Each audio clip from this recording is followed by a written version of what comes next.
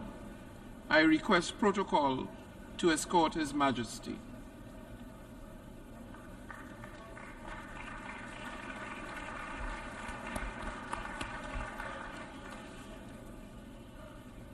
On behalf of the General Assembly, I have the honor to welcome His Majesty King Abdullah II ibn al-Hussein, King of the Hashemite Kingdom of Jordan, and to invite him to address the Assembly. Bismillah ar-Rahman ar-Rahim.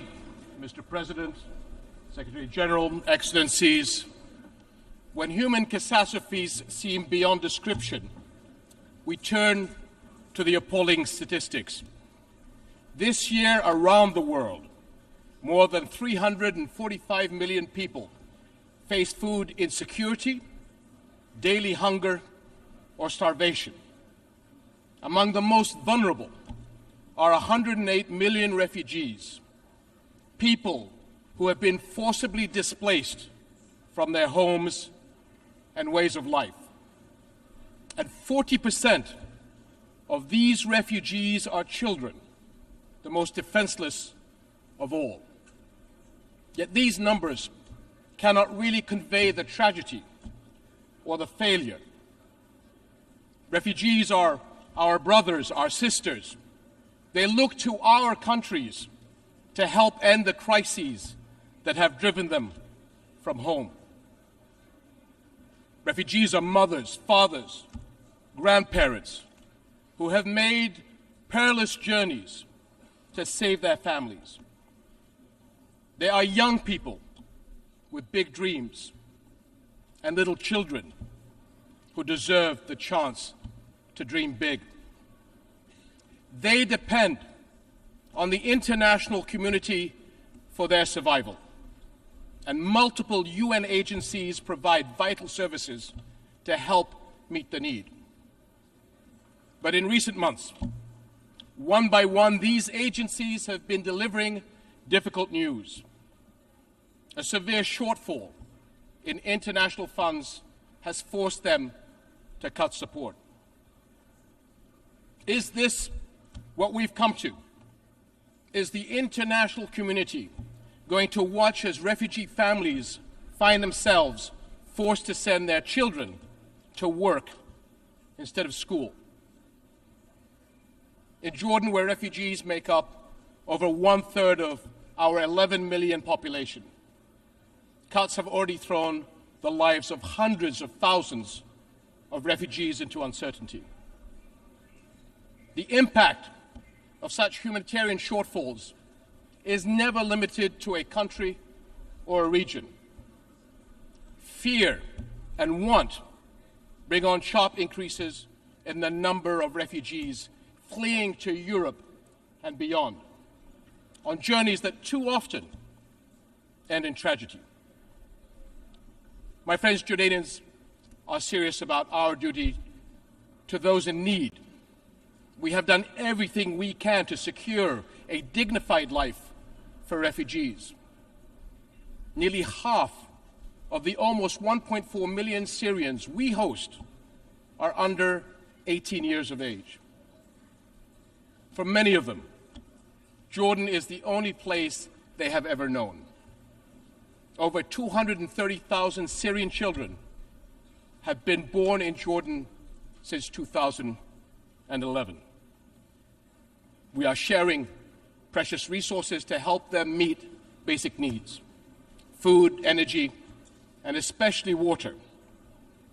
We are among the water-poorest countries in the world, even as our water supplies face extraordinary demand. And we face these pressures just when another crisis has hit our region: climate change, with its destructive heat waves, drought, and flooding. And to meet the refugee burden, we have been carefully managing to combine our limited resources with essential support from the international community. Because the responsibility to act falls on everybody's shoulders.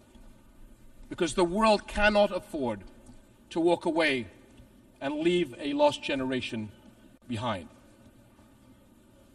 But today, Jordan's capacity to deliver necessary services to refugees has surpassed our limits. Syrian refugees' future is in their country, not in host countries. But until they are able to return, we must all do right by them. And the fact is, refugees are far from returning. On the contrary, more Syrians are likely to leave their country as the crisis persists. And Jordan will not have the ability nor the resources to host and care for more. We must find a political solution consistent with UN Security Council Resolution 2254, the step-for-step approach that offers a path forward, proposed by Jordan as the basis for engagement with the Syrian government and coordinated with the UN. This approach sets a roadmap to incrementally resolve the crisis and deal with all its consequences. Until then, we will protect our country against any future threats the crisis could pose to our national security. My friends, Jordan's case is a microcosm of our entire region. For all our people's immense potential, repeated crises have held back the promise of greater development and prosperity. Our region is a focal point where some of the most urgent global challenges are converging. How will our world respond? Will we come together in global solidarity to get to the root of the problem, the conflicts and the crises that destroy life and hope? Will we work as one to rebuild the lost trust in international action and help those in want? My friends, our region will continue to suffer until the world helps lift the shadow of the Palestinian-Israeli conflict, the central issue in the Middle East. No architecture for regional security and development can stand over the burning ashes of this conflict. But 7.5 decades on, it still smolders. Where are we going? Without clarity on where Palestinians' future lies, it will be impossible to converge on a political solution to this conflict.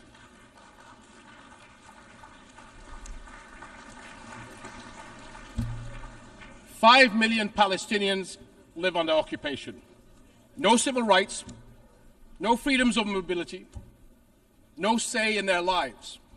Yet every UN resolution since the beginning of this conflict recognizes the equal rights of the Palestinian people to a future of peace, dignity, and hope.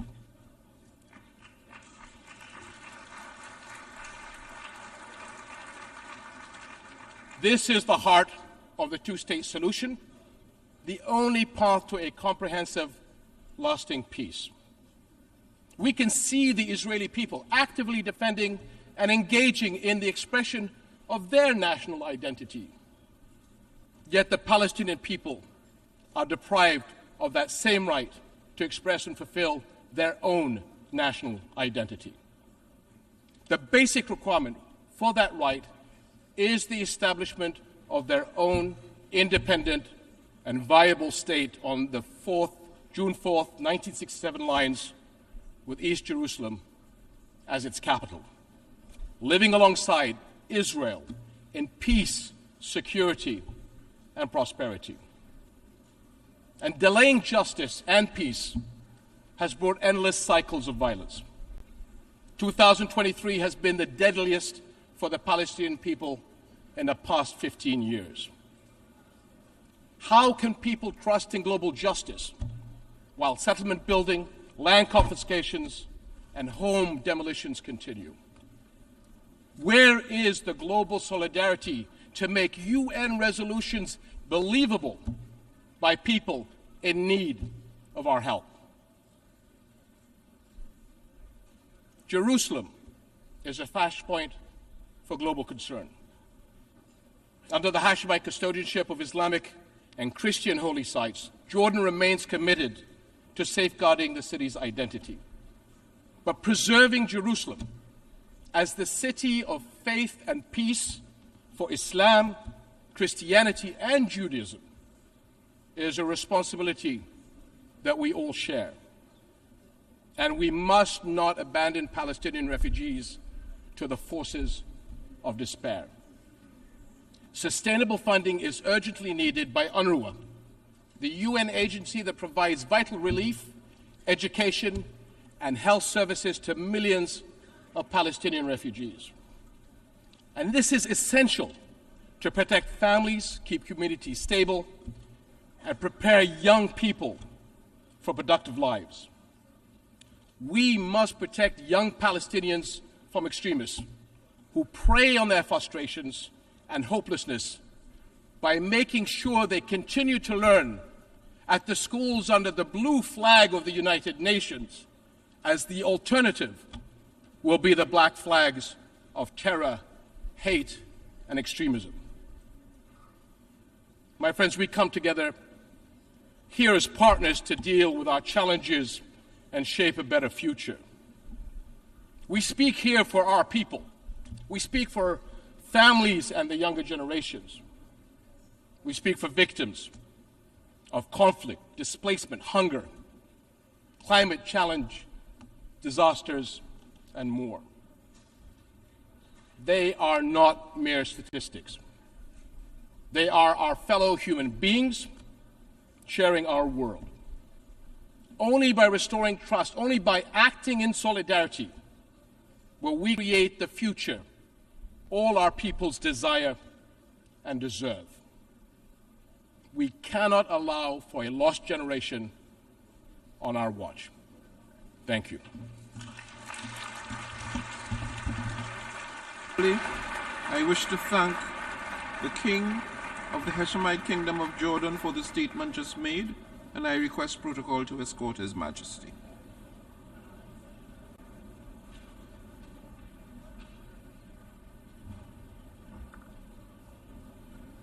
The Assembly will hear an address by His Excellency Andrzej Duda, President of the Republic of Poland. I request protocol to escort His Excellency. Good morning, Your Excellency. Morning, Excellency. How are you? On behalf of the General Assembly, I have the honor to welcome His Excellency Andrzej Duda, President of the Republic of Poland, and invite him to address the Assembly.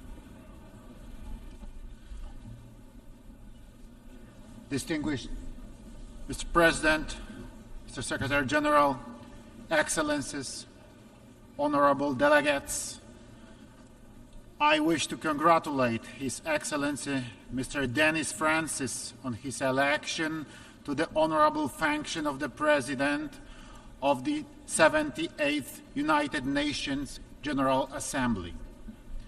I wish to express Poland's full support for his mission and wish him every success in its fulfillment. At the same time, my thanks go out to His Excellency Csaba Kőrösi in recognition of his active engagement while presiding over the work of the 77th session of the General Assembly. Mr. President, ladies and gentlemen, 193 countries from every continent have gathered in New York at UN headquarters to discuss the most important threats and challenges facing the world today. The United Nations General Assembly is an extremely important event. It is the only place and the only opportunity to debate in our midst the crucial problems that affect us all. We are here because of the courageous and forward-looking decisions made by the leaders of the Western world during the darkest days of the Second World War. At that time, they pondered over how to avoid similar tragedies in the future.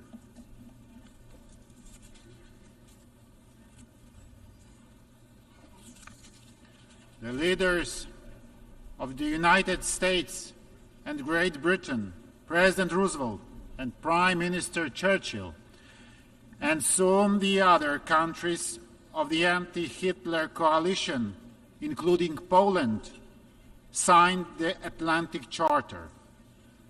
It contained the most important principles on which the post-war world order was to be based: safe determination of nations, inviolability of borders, renunciation of violence, economic cooperation, human rights. The Atlantic Charter, together with the Washington Declaration, were the cornerstone in a building of the United Nations organization.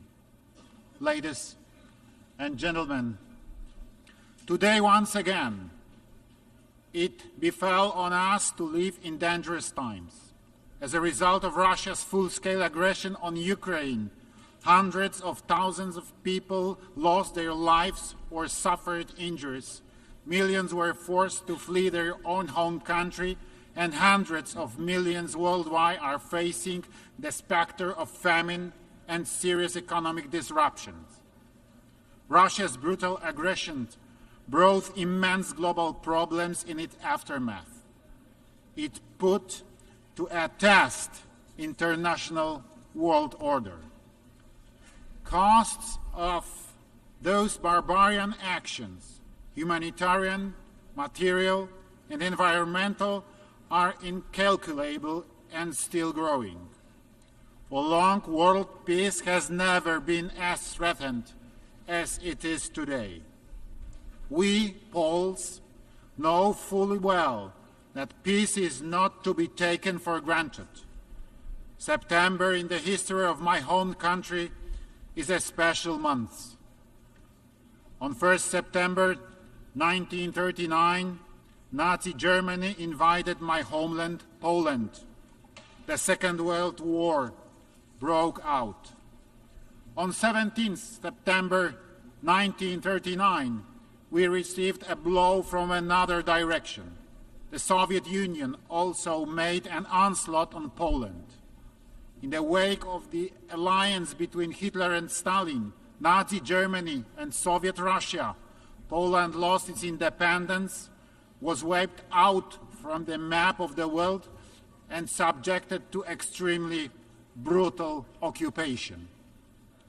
This is precisely why we understand the tragedy of Ukraine better than any other country in the world, and the tragedy of other countries experiencing the pandemonium of war. In the Second World War, 6 million of our citizens perished, including 3 million Polish Jews, and Warsaw, the capital of Poland, was razed to the ground. And yet our history stands as a testament that even crimes and persecution are not able to suppress the true spirit of freedom, that freedom will finally prevail. Enslavement, imperialism, and neocolonialism are a denial of freedom as much as insane dreams of dominating the others. When unleashing the war in Ukraine, Vladimir Putin wanted to restore the Russian Empire, to divide the world, and to make Europe systematically dependent on his raw materials.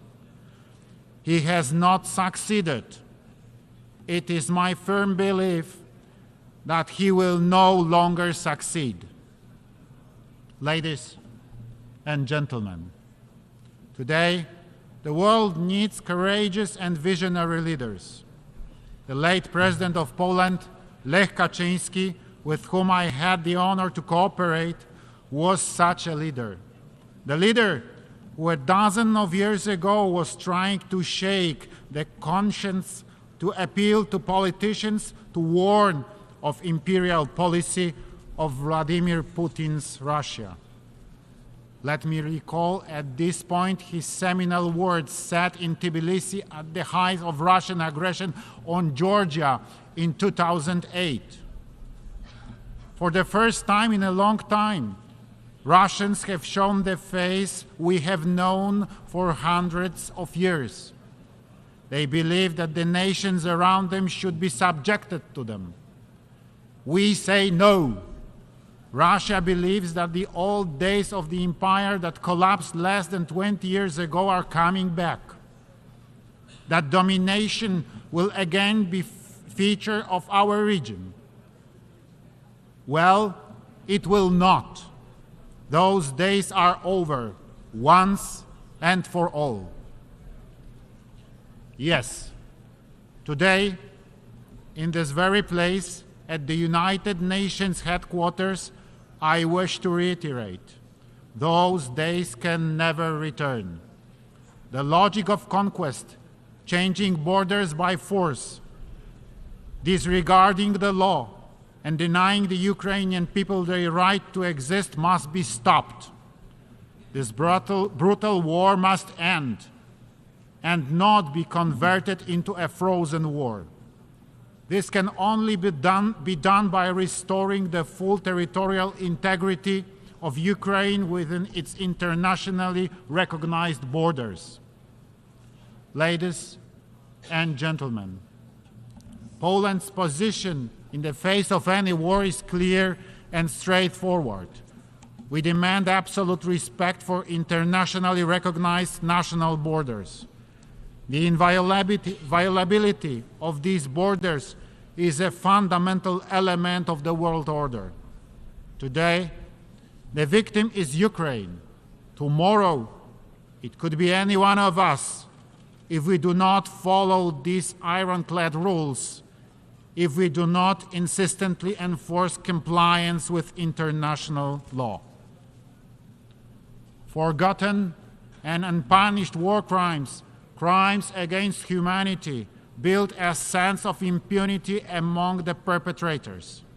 Such crimes give permission to their successors and imitators who, following suit, commit similar crimes when they want to dominate and determine the fate of other states and nations. The crimes in a war in Ukraine are the living proof thereof.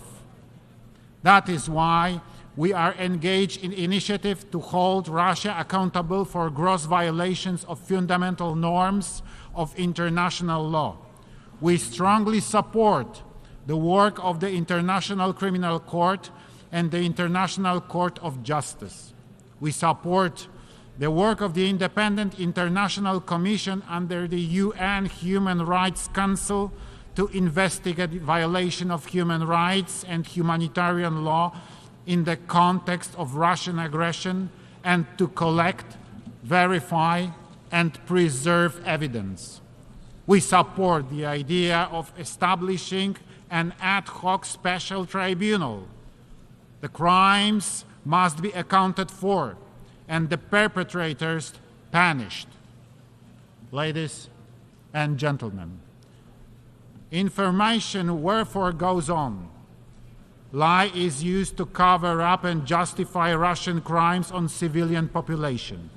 Russia continually tries to shape international public opinion by building a false vision of the reality. In Poland, this comes as no surprise to us, but the world is just about to discover the scale of manipulation and disinformation. This spearhead is often directed also at my country, Poland, libeled in many various ways. This is because we have consistently been opposing Russia's imperial and neo-colonial policy and have supported Ukraine in its defense from the outset. We, as international community, must draw conclusions from the situation. We must confront manipulation and disinformation. We must fight against the hypocrisy of history, the reversal of the roles of the henchman and a victim. What is evil should be called evil. A crime should be called a crime. Ladies and gentlemen, these days, many states are blamed for prolonging the war as they supply necessary weapons to Ukraine in its defense war. This is a completely false logic, as if putting the blame on a neighbor who comes to aid to the people next door defending their own home against mugger. If someone attacks your household, you have the right to defend it, and the neighbors should not to stay indifferent. Ukraine would not be able to resist the aggression and effectively stand for its independence if it were not for the assistance of other countries, and primarily on the biggest scale, the United States of America. It is the United States that has been playing a pivotal role in assuring security in Europe for more than a century. I'm saying so as a president of the European country which was plagued by war experience on so many occasions.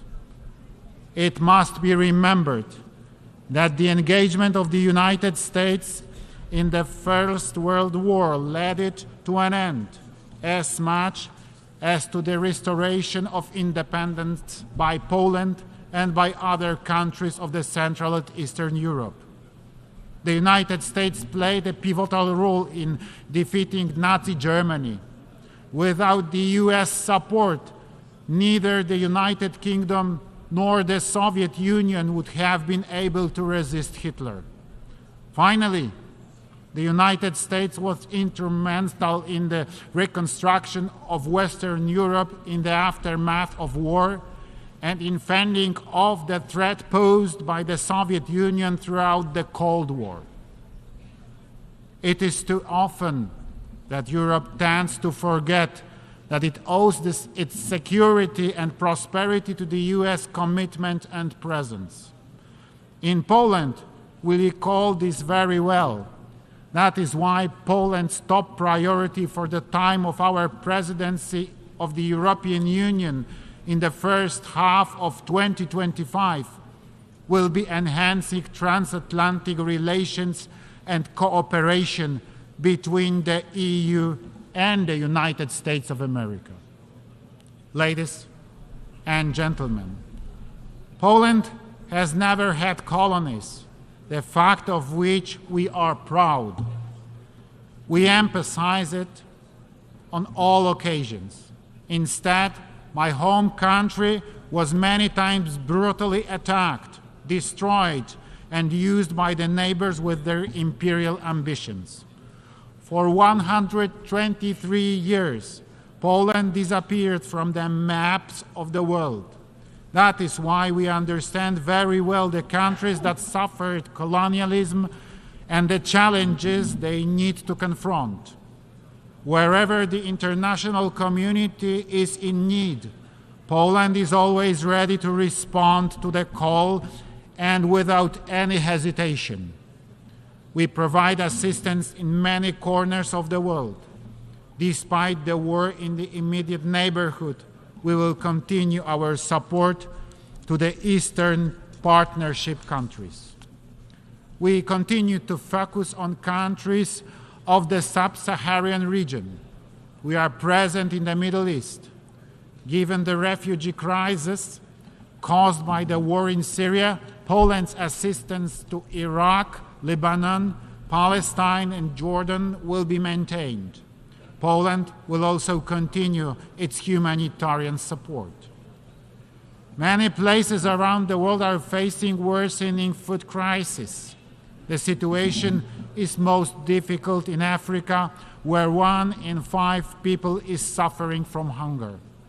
Also, the population suffering hunger is increasing in West Asia and the Caribbean.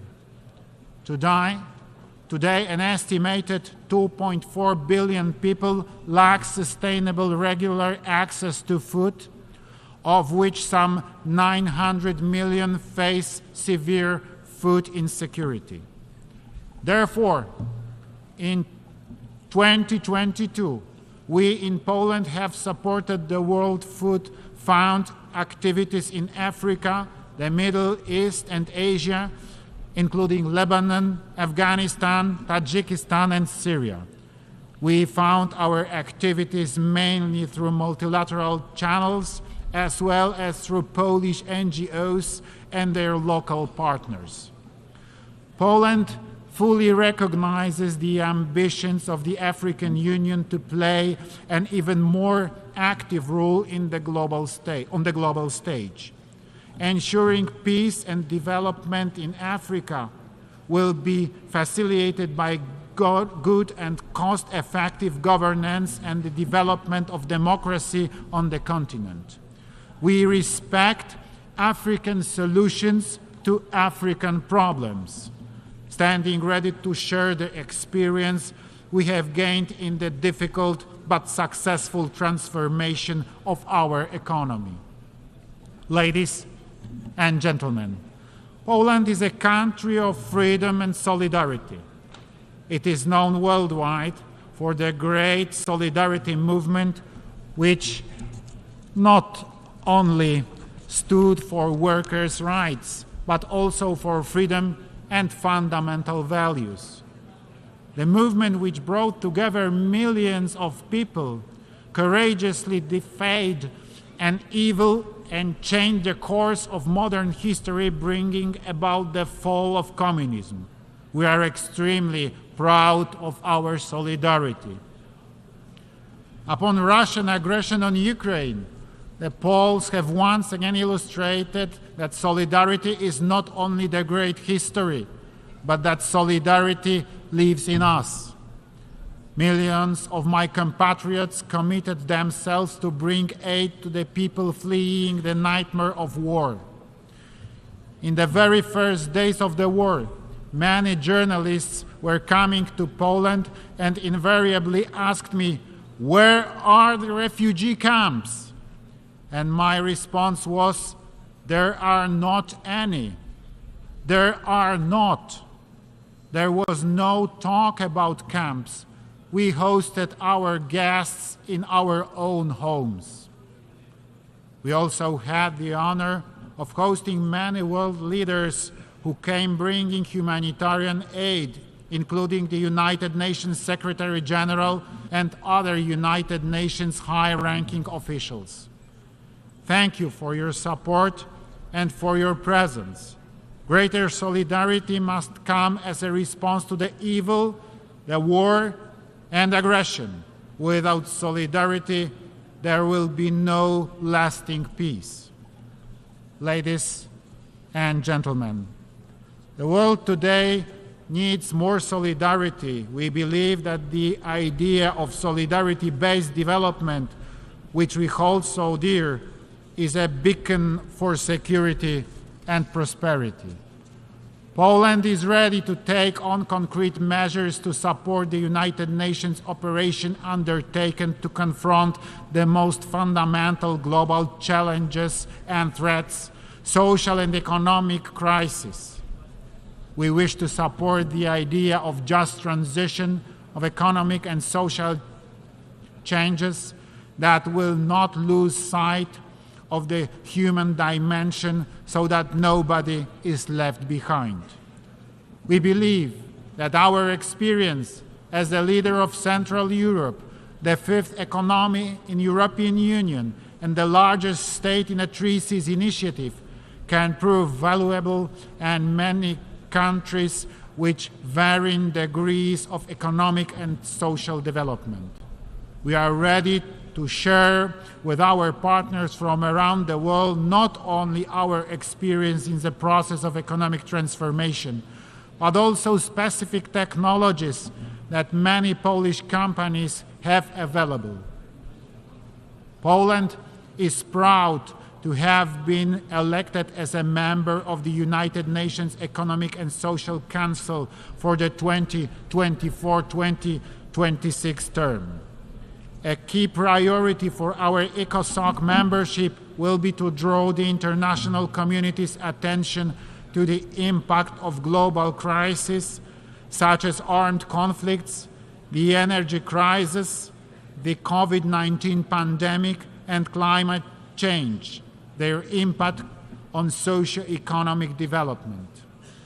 Time is running out to achieve the goals of the 2030 Agenda and the Sustainable Development Goals, and there are still many challenges ahead, so we must unite and intensify our efforts to accelerate the implementation of the individual tasks. Ladies and gentlemen, today the United Nations measures its strength against various challenges. The decision-making impasse in Security Council, the situation in which Russia, one of the permanent members of the Council, is deliberately violating the UN Charter. The lengthy debates are considered a symptom of the weakness of both the organization and its constituent states. There are some people who ask questions about whether the UN is needed at all. Does it fit the times? On behalf of Poland, a neighbor of attacked Ukraine, a country that has taken in millions of refugees, I emphatically answer, yes, the United Nations is very much needed. No better system for international cooperation has been invented. The United Nations best justifies its experience not here in the New York or Geneva, but by bringing aid and assistance to those most in need, children, victims of war, the persecuted and the hungry, every day, all over the world. In 2025, the UN will celebrate 80 years of its existence. We remember why it was founded. Today, in these dangerous times, we need a return to the thinking and actions of the founding fathers of the United Nations. There will be no lasting peace without cooperation, without solidarity between richer and poorer countries, and ultimately without respect for international law. Poland wants cooperation. Poland wants solidarity. Poland wants peace. Thank you very much for your attention. On behalf of the Assembly, I wish to thank the President of the Republic of Poland for the statement just made, and I request protocol to escort His Excellency. The Assembly will hear an address by His Excellency Miguel Diaz-Canel Bermudez, President of the Republic of Cuba. I request protocol to escort His Excellency.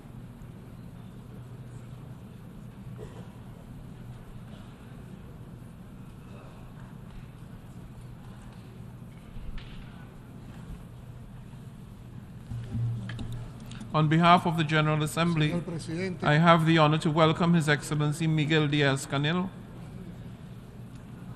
Traigo a esta asamblea la voz del sur, I am la de los bringing to this explotados assembly y the voice vilipendiados, of the South, como se lo oyó the decir al Che exploited and Guevara humiliated, en as esta was said misma by sala Che Guevara in this hace same casi room 60 almost años. 60 years ago.